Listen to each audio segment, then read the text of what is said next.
time I come here, I'm in this permanent state of confusion. I left Dublin on Monday, winter, outside temperature -3 degrees. In order for me not to die from hypothermia, I had the heating on at 23 degrees. Lovely and warm, stayed alive. Hopped on a plane, flew over here, landed in Perth. Outside temperature, 38 degrees. In order for me to not die from fucking heat exhaustion, I put the air conditioning on at 24 degrees. Now, that is a hotter temperature keeping me cold than a colder temperature keeping me hot.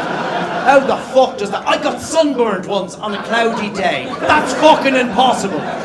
And you love telling us, oh yeah, you can get sunburned on a cloudy day. I'm sorry about the accent, but that's how you sound. Now,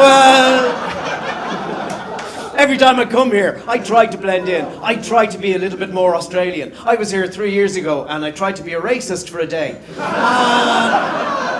That went down well, but not with everyone. And the year before that, I did something that to this day I'm very proud of. Being from a cold country, in a hot country, I was very proud of the fact that I went out in my bare feet because I didn't know I had Irish feet. I didn't know feet had nationalities. I just presumed feet were fucking feet. But I found out on a very hot 45-degree afternoon here in Perth, Western Australia, that I have fucking Irish feet. When I took off my little Irish shoes and my little Irish socks and I put my little Irish feet onto the Australian ground, and no one told me that the ground was the temperature of the fucking sun.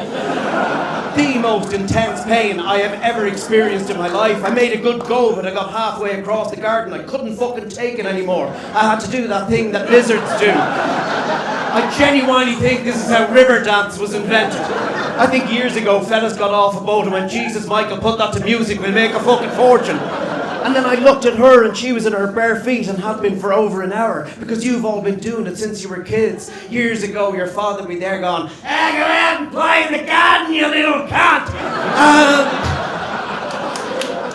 It then dawned on me, she has got Australian feet. All Australian women have got Australian feet. If you've never been with an Australian woman, give it a go. They're fucking lovely and sexy and squidgy. And then you get to the foot, and it's the hardest substance known to man. It's harder than fucking diamond. Australian women's feet are like upside down armadillos. She has actually said to me, oh, can you give me a foot massage? I don't know if I have the strength. I'll be honest with you. We can phone some friends, get some power tools, and between the lot of us, you might be able to get some sensation out of that fucking pachyderm you call a foot, you fucking freak of nature. I love it here. I love Australians. Australians, I think you're my favorite people on planet Earth. I love Australian women. Aussie chicks, make some noise. Okay. Sounds like you guys are short on iron or what's going on? Aussie chicks, make some noise! Alright, that's a bit more like it. I gotta tell you folks, I think the Australian female accent is the sexiest accent there is, hands down. No? You guys don't think so? Really? Really? I don't know, maybe it was the first time I heard it. Oh yeah, lick my minge. Yeah. Whoa! Wow, what an accent! Put your bunny snag in me, button. Oh!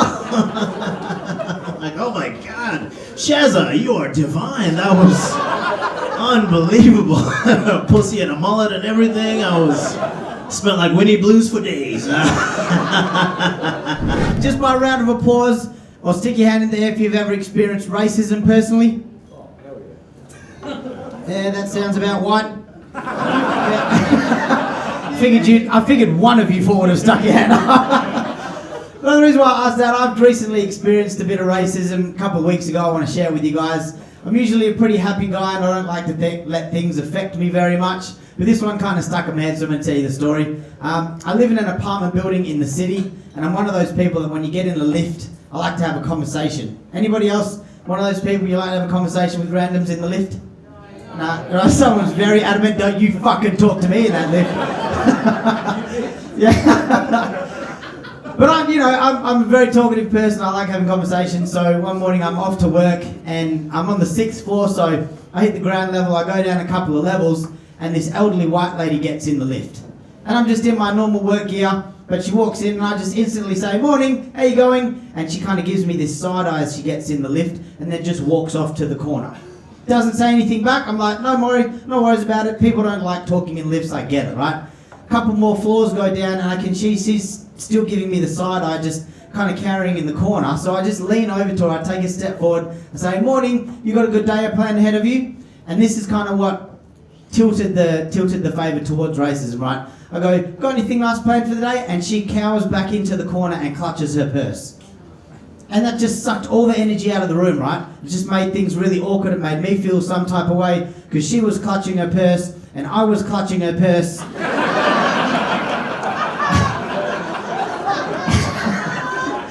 And she was clutching and I was clutching. I was like, bitch, let it go!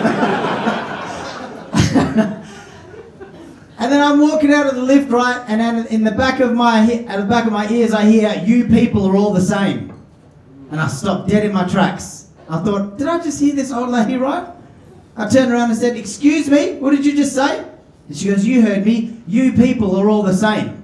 And again, I didn't think I heard her properly, so I had to take off my balaclava. I was like, "What do you mean, you people?" Obviously, that's a joke. Clearly, she didn't let go of that bag. The arthritis had set in, and she had those fucking baby boomers don't want to give us any money, ever. I was a removalist when I was younger. What being a removalist is you just rock up to a mansion and a rich lady just kind of bitches at you. You're like, "Oh, moving's so stressful. Who should I vent to?" "Oh, the 19-year-old carrying my fridge. There he is." The problem is, if you are a rich enough housewife, you can't do anything without labelling it a nightmare or a roller coaster. They'll be like, "We got our kitchen redone. It was a nightmare." And you're wearing a shirt that matches a truck and you're like, "Yeah, that's what all my nightmares are like." People doing paid services for me. I just worked at a bad company that didn't pay well, so it was just me and British backpackers. Yeah, exactly, mate. And brother, I have nothing against British people on stage.